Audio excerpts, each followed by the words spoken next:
Hello students, today we are going to discuss some practice problem based on complex number.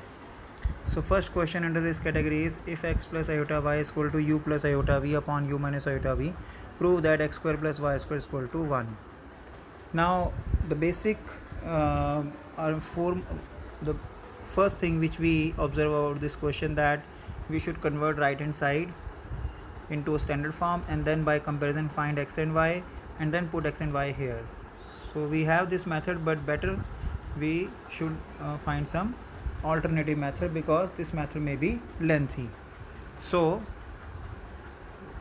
let us start with, so given equation is this, applying conjugate both side, so that we have got this step. So conjugate means changing sign of imaginary part, so it becomes x minus iota y, and conjugate gets distributed over division, so numerator conjugate is separate, denominator conjugate is separate. So we get equation number 2, multiplying 1 with 2, so we get x plus iota y into x minus iota y whole multiplied with u plus iota v upon u minus iota v multiplied by u minus iota v into u plus iota v. So right hand side after simplification becomes 1 and left hand side become a square minus b square, iota square is minus 1. So result is proved. Now another way to do this question is applying modulus both side. So when we apply modulus both side, so left hand side when we apply the formula of mod, it is under root of x square plus y square, and in the right hand side first mod gets distributed over division and then you should write reason along with that, and then it become under root of u square plus v square in the numerator as well as in the denominator. As in modulus it doesn't matter whether it's negative or positive, the result is same.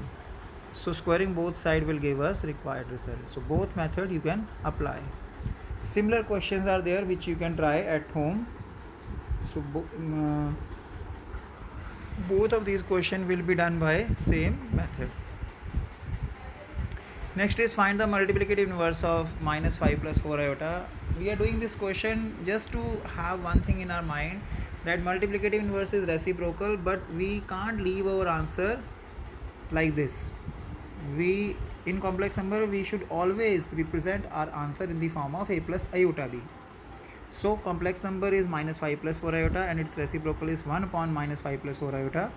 To convert this complex number into, this is multiplicative inverse, but to convert this complex number into standard form, let us multiply divide with minus 5 minus 4 iota. So it is minus 5 minus 4 iota whole upon 25 minus 16 iota square. So iota square is minus 1, so denominator becomes 41, and after splitting the fraction we get multiplicative inverse in standard form. Now same thing can be asked in theoretical way, and sometimes it becomes scary, but things are very simple. Prove that multiplicative inverse of any complex number z is z bar upon z mod square. So for this let us suppose z is equal to a plus iota b. So its multiplicative inverse is 1 by z or 1 upon a plus iota b. So again multiply and divide with a minus iota b. So numerator is a minus iota b, denominator is a square minus iota square b square. It become a square plus b square in the denominator. Now if we observe compared to z, z bar is a minus iota b, so numerator is z bar, and as z is a plus iota b, so its modulus is under root of a square plus b square, and we have a square plus b square in the denominator, so it is z mod square. So hence result is there. Next question is find smallest n such that 1 plus iota whole raised the power. Let us correct this error. Find smallest n such that 1 plus iota whole raised the power 2n is equal to 1 minus iota raised the power 2n. Now let us divide whole equation with the right hand side, so that right hand side becomes 1. Now uniting the power of numerator and denominator using law of exponent. Now we want to simplify this so that we can compare both sides. So for this I am multiplying divide this 1 plus iota, and numerator is 1 plus iota whole square, denominator is a square minus b square, so that by opening the square it is a square plus b square plus 2ab, whereas iota square is minus 1, so it is minus 1, and denominator a square minus b square, but as iota square is minus 1, so it is 1 plus 1. So after cancellation it is iota raised to the power 2n is equal to 1, or iota raised to the power 4. So or 2n is equal to 4 or n is equal to 2. Next question is evaluate sigma n is equal to 1 to 13 iota raised to the power n plus iota raised to the power n plus 1. Now first of all, let us expand this sigma notation. Sigma means sum. So I am starting with lower limit. I am putting n is equal to 1. Then I am putting n is equal to 2 and so on, and I am keeping plus sign due to sigma notation. So I will proceed up to n is equal to 13. Now we can observe that these terms are having, these brackets are having two terms each. So what I am doing, I am just picking one first term of each bracket and second term of each bracket, and in second bracket I am adding and subtracting iota, so that if we observe, we are adding consecutive powers of iota. So consecutive powers of iota, they nullify each other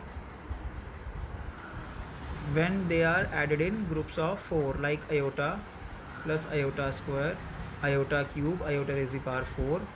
So it is iota minus 1 minus iota plus 1. So you can see all these 4 numbers will give you to 0. That means out of all the terms having up to iota raised to the power 13, so iota raised to the power 12 can be all from iota to iota raised to the power 12 can be cancelled out, and only iota raised to the power 13 will be left. Similarly, from iota to iota raised to the power 14, again iota raised to the power 12 will be cancelled out, and only iota raised to the power 13, iota raised to the power 14 and minus iota will be left, so that we can simplify these terms, and iota minus 1 is the result. Similar question you can try, like sigma iota is equal to 1 to 200 iota raised to the power n. We can try this. Next is, if alpha and beta are two distinct complex numbers such that beta mod is equal to 1, then evaluate modulus of beta minus alpha whole upon 1 minus alpha bar beta whole mod. So let us start what is given to us. So beta mod is equal to 1. That means beta modulus square is also 1. Now as we know that z mod square is equal to z into z bar, so we will write beta mod square is equal to beta into beta bar. Now let us start from the expression which we have to evaluate. Put 1 as beta into beta bar, take beta common, then beta bar minus alpha bar we will write in the bracket, and we will drag this beta out of modulus. So 1 by beta mod is, and numerator is beta minus alpha upon beta bar minus alpha bar. We will use the property of modulus, which says that modulus is distributive over division. Next we can unite these two bars as z1 bar minus z2 bar is equal to z1 minus z2 whole bar, and beta mod is 1, so it is removed. Finally, z mod and z bar mod both are equal, so beta minus alpha mod and beta minus alpha bar mod both are same, so we will cancel them and result is 1. So this is the value of that expression. Hope you have got these questions. So that's all for today. Take care. Have a nice day. Thank you.